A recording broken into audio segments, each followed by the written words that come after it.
Atur panganjari umat. Om Swastiastu. Berdoa mulai.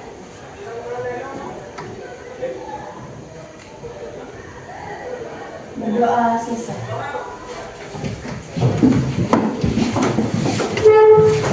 Selamat pagi. Pagi. Sehat semua ya? Sehat. Baik, sebelum kita memulai pelajaran, jadi Ibu akan absen dulu. Mungkin ada temannya yang nggak sekolah? Ada. Berapa orang yang nggak sekolah temannya?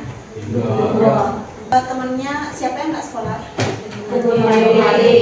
Dewa Madar mana? Sakit. Terus kalian jaga kesehatan karena sekarang lagi musim hujan, bukan musim panas. Sudah. Jadi hari ini kita akan melanjutkan materi yang pernah kita bahas. Jadi di sini tentang ancaman, tantangan, hambatan, dan gangguan. Jadi tujuan pembelajaran kita kali ini yaitu tentang yang pertama, peserta didik menganalisis bentuk-bentuk ancaman, tantangan, hambatan, gangguan yang dihadapi Indonesia. Terus yang kedua, peserta didik mampu merumuskan solusi terkait ancaman, tantangan, hambatan, dan gangguan yang dihadapi Indonesia. Dan yang terakhir ada peserta didik mampu menganalisis bentuk ancaman dan solusi terkait perilaku anti korupsi. Jadi bisa dilihat ya, apa tujuan pembelajaran kita hari ini. Terus kira-kira kalian tahu nggak mengenai tentang apa itu ancaman?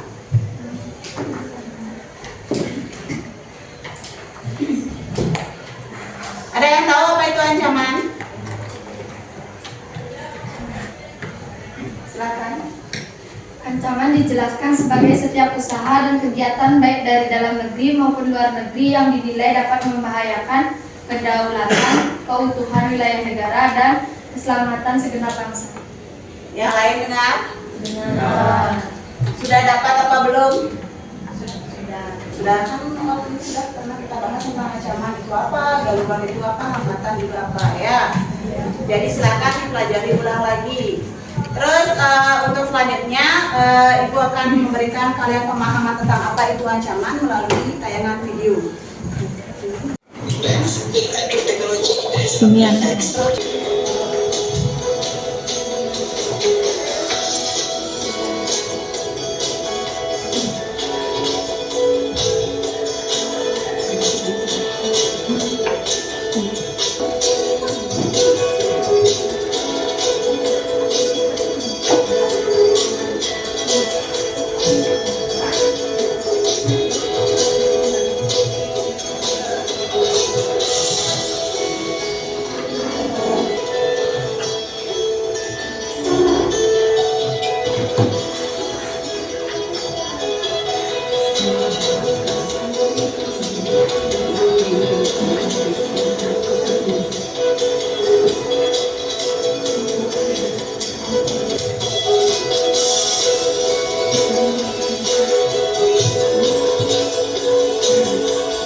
Tadi coba angkat tangan. Baik, terima kasih atas waktu yang telah diberikan kepada saya. Di sini saya ingin menjelaskan sedikit pendapat saya mengenai tentang korupsi. Korupsi adalah suatu bentuk ketidakjujuran atau tindakan pidana yang dilakukan oleh seseorang atau suatu organisasi yang dipercaya dalam suatu jabatan yang berkekuasaan tinggi untuk memperoleh keuntungan yang haram atau penyalahgunaan kekuasaannya untuk memperoleh kepentingan pribadi. Terima kasih. Jadi ingat, kalau korupsi itulah penyalahgunaan kekuasaan atau jabatan untuk kepentingan siapa? Sendiri atau pribadi. Kasus korupsi apa? Korupsi timah. Berapa korupsinya katanya? 271 triliun. Kira-kira tahu nggak jumlah uang 271 itu berapa? Nggak tahu. Jadi itu untuk kepentingan pribadi dan itu akan merugikan negara. Jadi negara kita banyak mengalami kerugian karena kasus korupsi. Jadi apa? Kalau misalnya berbelanja harusnya bilangnya 2 tapi ngambilnya 3. Mungkin ada yang ngambilnya 5. Terus kalau di rumah, misalnya kalau bayar SPP, minta uang SPP tidak dibayarin ke sekolah, itu adalah salah satu tindakan kecil dari korupsi. Jadi korupsi itu akan merugikan orang lain dan menguntungkan diri sendiri. Nah, jadi korupsi itu adalah ancaman yang sangat besar di Indonesia.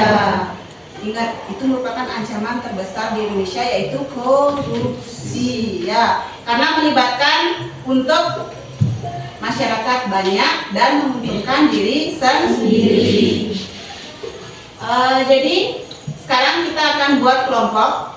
Silahkan kita akan membentuk kelompok. Silahkan cari dulu kelompoknya, nak.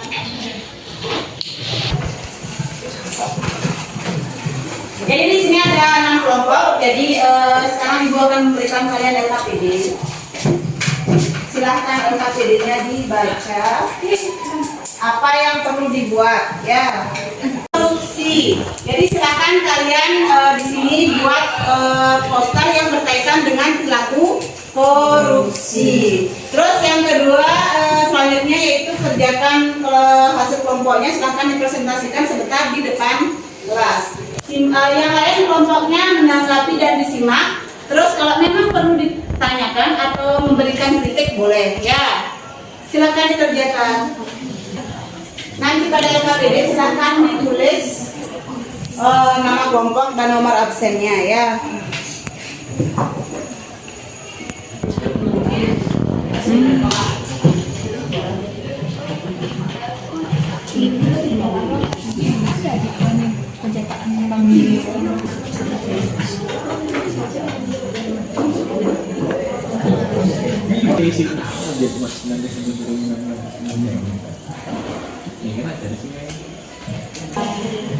Silakan presentasi kelompok 1.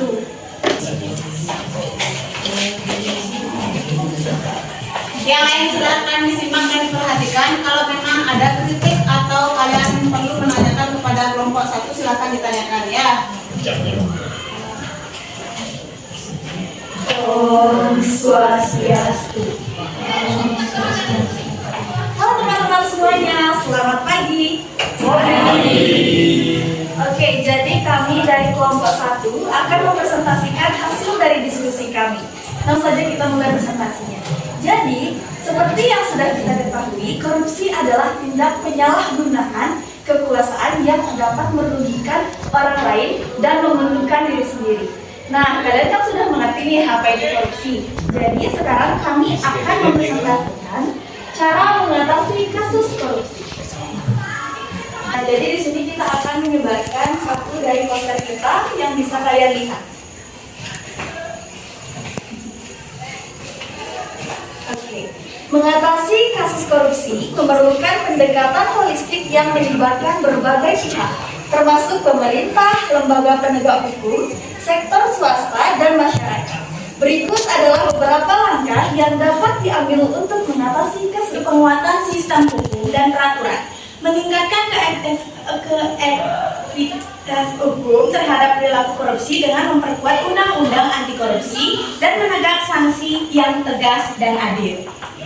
Kemudian, auditor dan independen dan pengawasan. Menyediakan lembaga-lembaga audit independen yang dapat mengawasi keuangan dan kebijakan pemerintah untuk memastikan bahwa dana publik digunakan dengan benar dan efisien.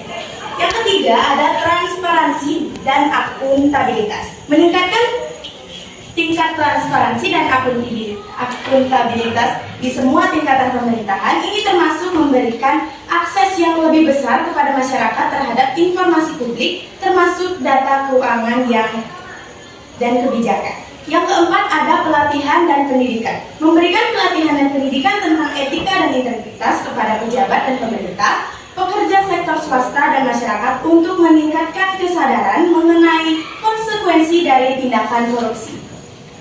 Baik teman-teman, itulah materi yang telah kami paparkan tadi. Mungkin di antara teman-teman ada yang ingin bertanya atau memberikan kritik dari Baik, untuk Tirtawati. Baik, terima kasih atas waktunya. Saya Nida Tirtawati ingin bertanya, apa saja sih faktor-faktor yang menyebabkan adanya korupsi? Baik, jadi untuk pertanyaan faktor pendorong terjadinya korupsi. Nah, yang paling besar kalau menurut kelompok kami itu adalah keinginan diri sendiri yang ingin untung gitu. Jadi ketika kita melihat harta yang banyak atau uang yang banyak, pasti kita harus dapat nih untung. Nah, itu yang menurut saya faktor yang paling mendorong, yaitu ada di dalam diri si koruptor itu untuk mendapatkan keuntungan pribadinya. Cukup? Cukup. Kasih aplaus dulu buat nomor 1. Sudah, jadi presentasi teman-teman yang kalian sudah bagus. Dimana poster yang dijelaskan sangat menarik. Korupsi itu sangat merugikan dalam berbagai bidang kehidupan negara, ya. Tadi dibilang bahwa korupsi itu muncul karena kemauan diri sendiri. Jadi ada kesempatan dan ada kemauan, ya. Jadi bisa dibilang bahwa kalian harus belajar sejak ini tentang tidak melakukan korupsi. Ingat dari hal yang kecil, ya. Jangan yang besar aja dilihat, tapi yang kecil pun kalian bisa melakukan korupsi. Paham sampai di sana? Baik, kira-kira dari pembelajaran kita hari ini ada yang mau memberikan kesimpulan apa yang kalian pelajari? Saya. Boleh, silakan. Baik, terima kasih atas waktu yang telah diberikan kepada saya. Kesimpulan yang dapat saya ambil dari pelajaran pada hari ini, atau lebih tepatnya tentang korupsi adalah bentuk perilaku penyalahgunaan atau tindak pidana yang dilakukan oleh seseorang maupun organisasi untuk menguntungkan diri sendiri atau pribadi.